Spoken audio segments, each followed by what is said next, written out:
Awesome. Well, thank you very much for sitting down with me, Gordon. I know you're a busy man. Question one, I guess if we just get started. Can you explain to Yep. everyone who you are, your role at Biktrix, what Biktrix is, and then how much revenue the company generates per year? Yeah, so my name is Gordon. I'm the head of sales and marketing at Biktrix. And what a little bit about what Biktrix does is we are one of the leading e-bike manufacturers and brands in Canada, and we have we have a very fast growing showroom presence within Canada, especially within Western Canada, where we currently have five different showrooms, but expanding quickly to seven in the next year. And yeah, we just love making really awesome, kick-ass products, specifically in the e-bike world. And yeah, I think to date, Bike Tricks probably generates over eight figures of revenue every single year. So yeah, that's who I am, and that's who Biktrix is. Well, thank you very much for that, Gordon. And yeah, seven showrooms. I didn't even know you guys were getting up there. That's pretty crazy. Yeah, we have two new ones coming in Calgary and Regina shortly. That's sweet. All right, so can you kind of describe me the different acquisition methods? Because obviously, I only worked on the direct to consumers e-commerce side, and you guys, like you've said, you have showrooms, so you've got a lot of people coming into your actual physical locations, and you also don't just operate in one country, correct? That's correct. We operate in both Canada and the US, and then we also have team members overseas helping us make the bikes. But in terms of our like different acquisition methods, I think primarily a lot of the interest building and intent building is primarily generated off Meta, Facebook, Instagram, stuff like that. So that's obviously one of the leading platforms of generating interest for more niche products. Otherwise, we actually do rely a lot on word of mouth and just traditional marketing methods. Like um, if I had to take a guess, I would say, 30% of the business yearly revenue is generated off of referrals or customers coming back to purchase their second bike. So that's been generating a good chunk of revenue for us, as well as we do also dive quite a bit into localized radio ads. So a lot of people think that traditional media might be dead, traditional marketing might be dead, but we're a firm believer that that especially on the local level, it still maintains quite a big presence. Not only radio but also print media and those traditional kind of outlets there. That's pretty amazing. I did not know you guys were doing radio. That's pretty cool. That's pretty wild. I'd Yeah. definitely love to even hear an ad about that. That's honestly awesome. And then also, like you said, like 30% of your customers keep coming back, or you're relying on referrals. Like that says that you guys have like superior brand loyalty, basically. Like, Well, yeah, I mean, not only that, Reed, but we recently we got nominated by Time Magazine as the top five best brands. And no yeah, way. if you take a look at the second page there, you'll see our name Biktrix, and right below us is Tesla. So it's quite an honor to be amongst those names. That's incredible. That's insanely impressive on so many levels. Well, thank you very much for all that. So let's start at the beginning, when we've had our first sales call, like months ago now. You mentioned that you were currently working with a full funnel agency that was handling all your marketing needs, and that you are now looking to specialize and explore, like working with, or you're looking to explore working with more specialized marketers, if I'm not mistaken.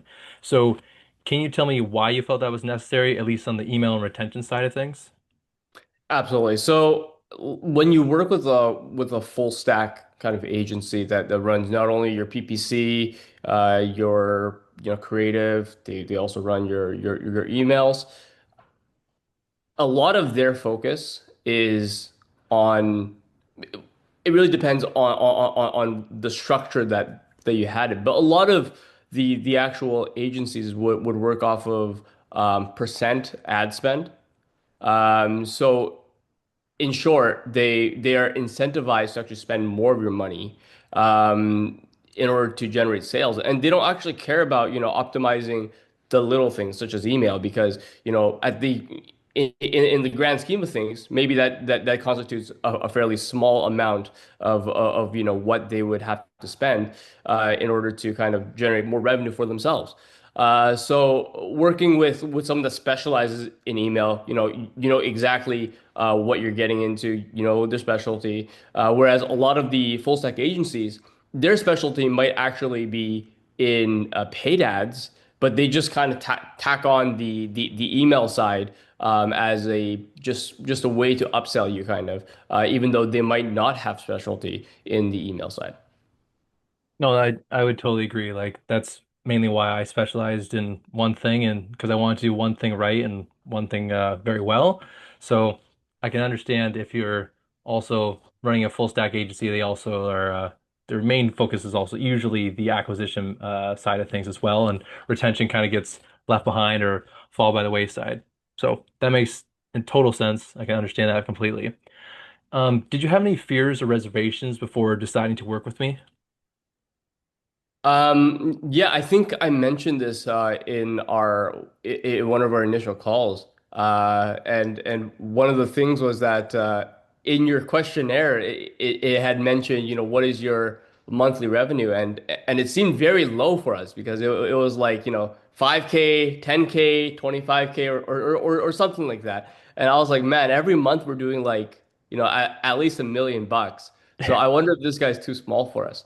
So that was the initial kind of hesitancy, but yeah, I think we moved past that pretty quick, and yeah. Yeah, awesome. I think maybe the question was also like worded incorrectly as well because like the point of that question was to like gauge Klaviyo revenue and not just like total business revenue.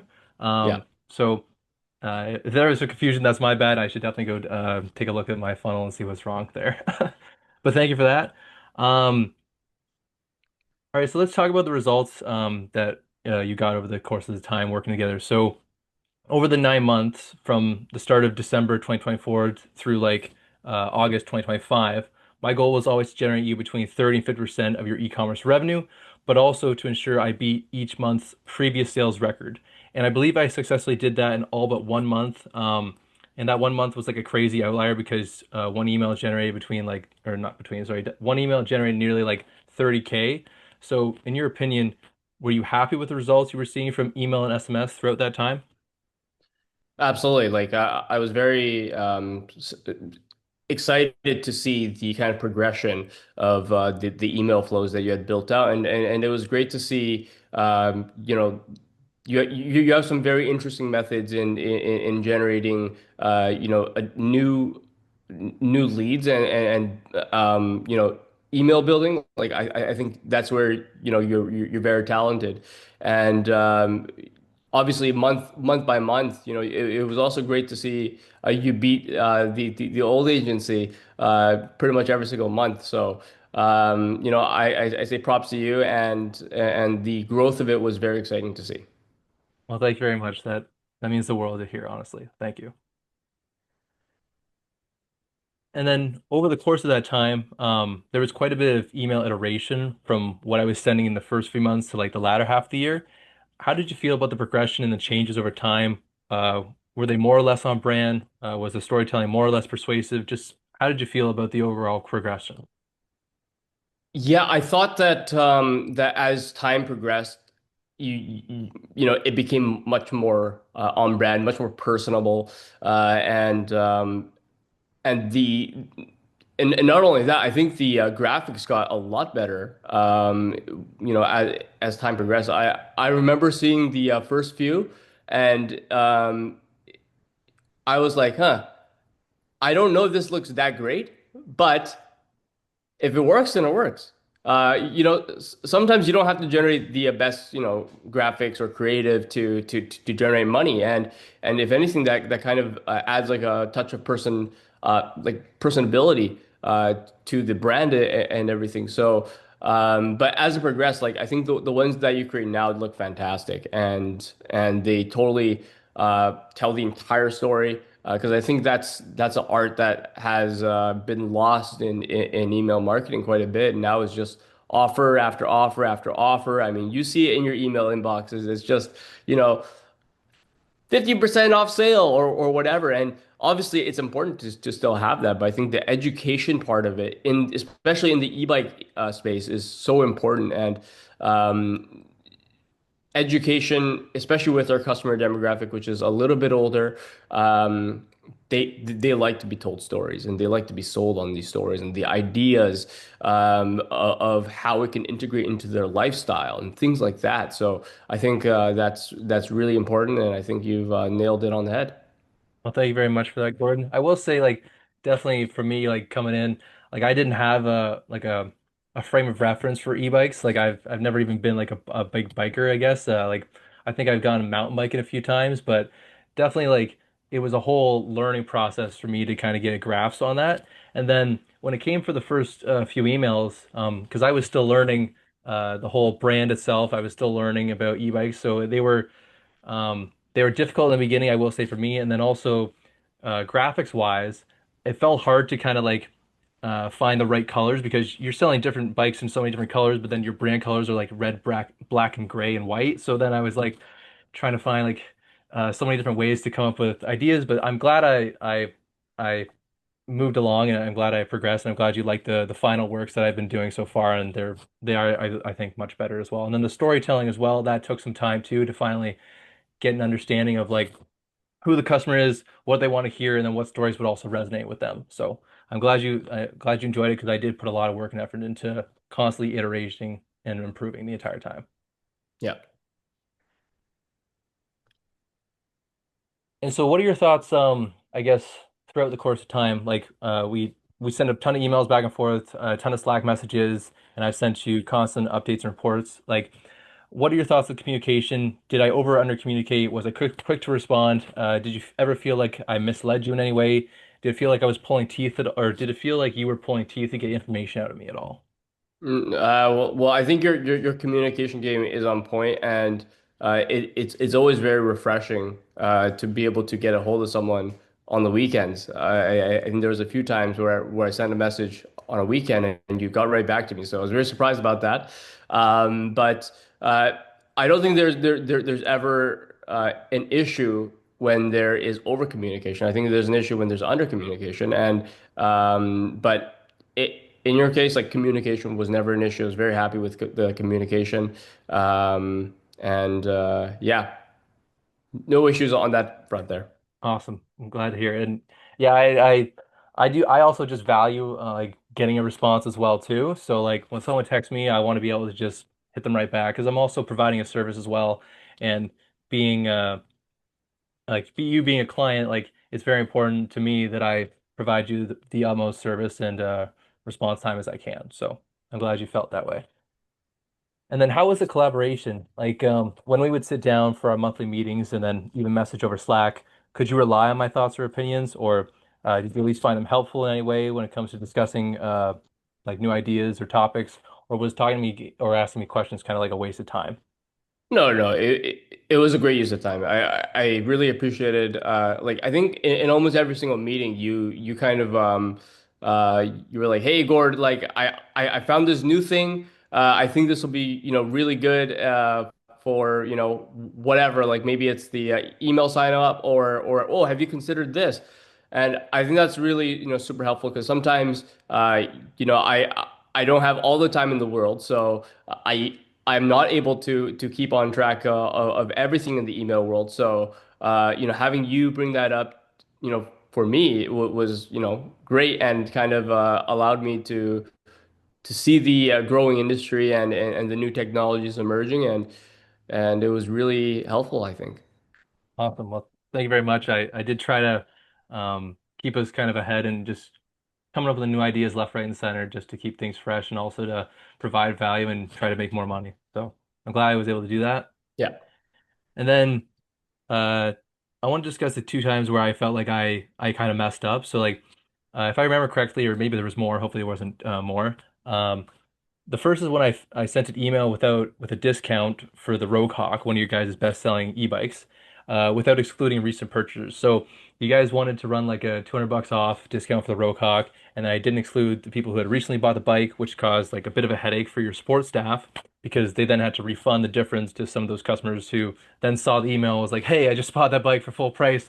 What's going on?" And then another one was when I sent an email out and that somehow the image file was like way too big and ended up just appearing as like one long link. How did you feel like I handled those mistakes? And then were those mistakes or issues ever a problem again after they occurred?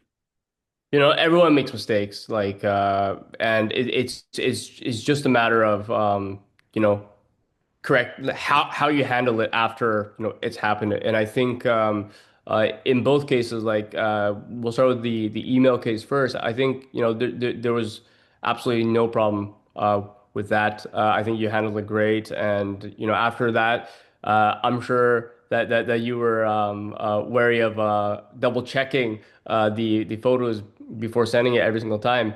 And so yeah, I think you handled that awesome. And then for the Roadhawk, the excluding the customers, I think it was a very similar story. I think especially with higher ticket items, where e-bikes are, where I think those bikes are 2,500 USD, or 3,500 Canadian. Like it's a higher ticket item, and customers buy lower quantities of these items at a much lower frequency. So, especially with these items, uh, making sure that customers don't feel like they got taken advantage of or ripped off is like really important. And I think you handled that great, because after that we never had a single issue. And yeah, I really love the way that you take responsibility in your work, and how you handle things after mistakes might have happened. Thank you very much for that. I do, that is the whole goal for me is like if I make a mistake, make sure I note it, never happens again, and obviously take responsibility for it because I'm the one in control. I'm the one sending those things. I'm the one making the segments. So it's on me at the end of the day. There's no one else Yeah, above me. and yeah, like I've never had to speak to you about that ever again. So it's it's awesome. Great. I guess, and lastly, how likely are you to recommend me or Agency Adam? And then what would you say to someone who's on the fence about working with me? Well, working with you has been absolutely awesome. Like the response times, fantastic. I think the results speak for themselves, and the customer acquisition, retaining it, I think is so important into any e-commerce business, where it doesn't matter how much money you spend on ads. If you can't retarget them, you're missing out on like 30-40% revenue. So I think with Reed, I mean, he does a top up job, and you never have to worry about having the right email flows, the right whether it's education flows, or it's sales campaigns. I think Reed does an amazing job. His call to actions are on point, and he can help you build that email flow really, really good. So to anyone that's on the fence, just do it. I think Reed has a very a good mentality towards how to grow your email, and how to, at the end of the day, what is important. It's retaining customers and generating revenue. I think Reed is fantastic at that.